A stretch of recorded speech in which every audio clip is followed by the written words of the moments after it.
I wanted to talk about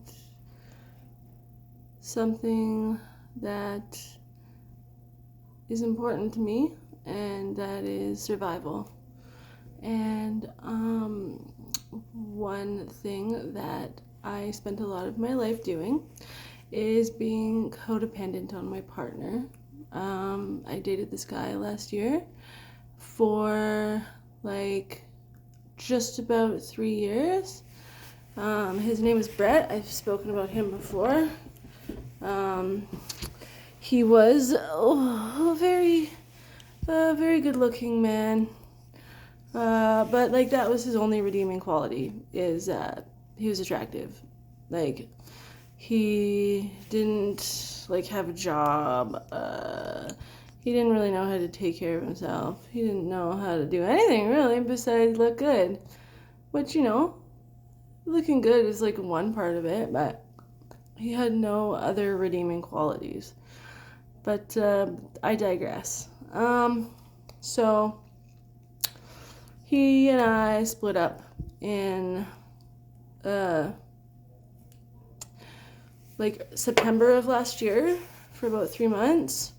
He was in jail because he assaulted me. And during that time, I didn't have him to fall back on when I was on the streets. And like he used to be like, oh yeah, I'm the only person who can handle you and stuff like that. And when you hear that so many times, eventually you believe it, right? Like you hear somebody tell you something so many times, eventually it becomes part of your identity. And like because of the fact that I was so chemically attached to this man, like I was addicted to him, I was also like chemically dependent on him. And like he was gone and I didn't have anybody to like fall back on, and I learned how to like survive on my own.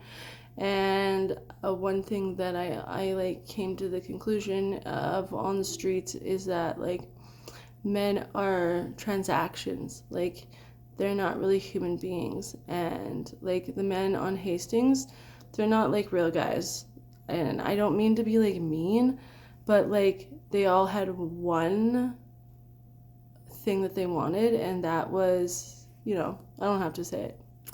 And like friendship like was out of the question. Safety was out of the question. Like nobody cares. Nobody cares about you out there. It's all just about survival, right? So you kind of become bitter. You kind of like stop caring about another individual. You stop caring about people's feelings. Today, I don't believe that men are transactions.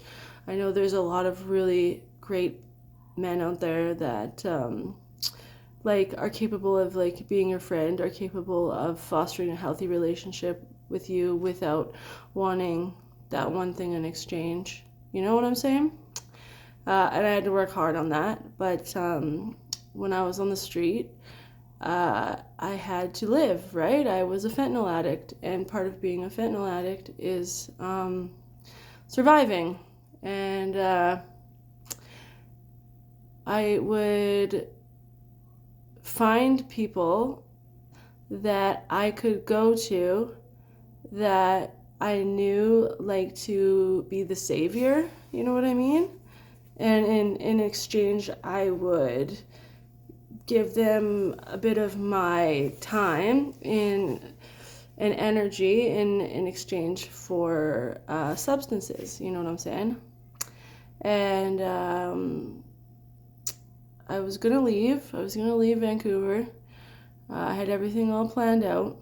I remember like that day, everybody that I knew like jumping for joy, and I didn't end up leaving. And I think what happened is the universe was really mad at me for not leaving, and it was not happy with me, and it did not treat me well while I was like still there. And I had a lot of really, really poopy things happen. And because of that, I had to learn that nobody was going to rescue me, and I have to be my own hero. And it was the 17th of November, and like I said, I had two choices. I could go down to Campbell Street and do what I have done before to make like anywhere from like $20 to $40, or I could go the other way down to the fire department and go ask for help. And I had to take matters into my own hands. I had to stop pretending that I was not capable, and I had to choose myself, and that's what I did. I went to the fire department and I chose myself, and I've been choosing myself every moment since then.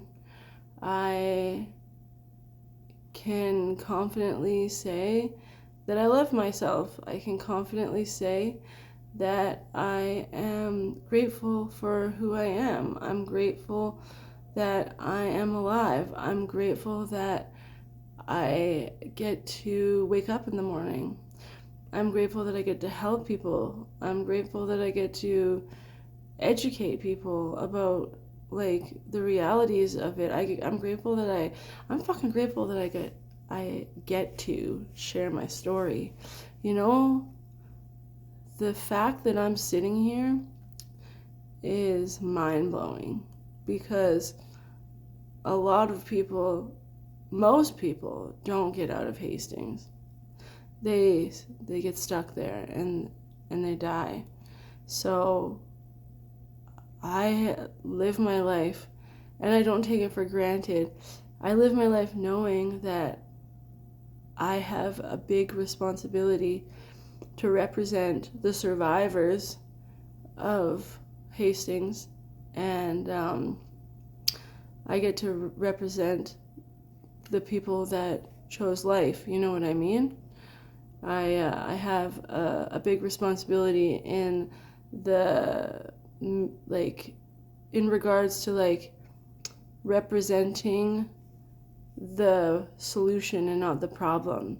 So I choose to dedicate what time I have left on this planet to creating solutions. And I don't exactly know what they are right now, but I know that I am like creating resources and creating connections, so that one day all of my dreams will become a reality. They are already becoming a reality.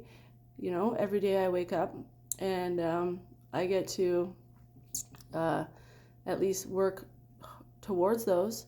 You know what I'm saying? So, like I said, your biggest failures are your greatest lessons, and I will stick to that sentiment.